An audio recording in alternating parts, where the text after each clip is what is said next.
અમારી બિઝનેસ તેલનું છે, ટોબેકોનું હોલસેલ છે, અનાજનું હોલસેલ છે. અમે બધું ત્રણ સાથે ધંધો કરીએ છીએ. અમારા ટોબેકોના બિઝનેસમાં એ સમસ્યા હતી કે લોકો અમારા પાસે માલ તો લેતા હતા ને 15 20 દિવસ પછી અમને પૈસા નહીં આપતા હતા. અને અમારું ટોબેકોનો બિઝનેસ એવો છે કે રોકડા પૈસા આપવાના અને રોકડા પૈસા આપવાના અને ત્યાર પછી માલ આવતો હતો. અમારે તેલનો કારખાનું એકવાર બંધ થઈ ગયું. ટૂંક સમયમાં એવું આવ્યું કે એક્સપોર્ટમાં જે માલ મોકલ્યો અમે તેના કંપનીવાળા અમારા રોકડા પૈસા બી ખાઈ ગયા છે.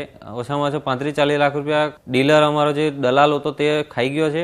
અને સરળ વસ્તુ કરાવ્યા પછી અમારા જે 35-40 લાખ રૂપિયા જે આવવાના હતા તે બી આવી ગયા છે. અને હજુ બી અમે એક્સપોર્ટમાં માલ મોકલીએ છીએ. ત્યાર પછી પાછું તેલનું કારખાનું ચાલુ કર્યું અને ટોબેકોનું હોલસેલનું બી પાછું એકદમ કમ્પ્લીટ રીતે ચાલતું છે. અનાજનો બી ધંધો સારી રીતે ચાલતો છે અને કસ્ટમરને માલ આપી અને રોકડા પૈસા આપી દે છે.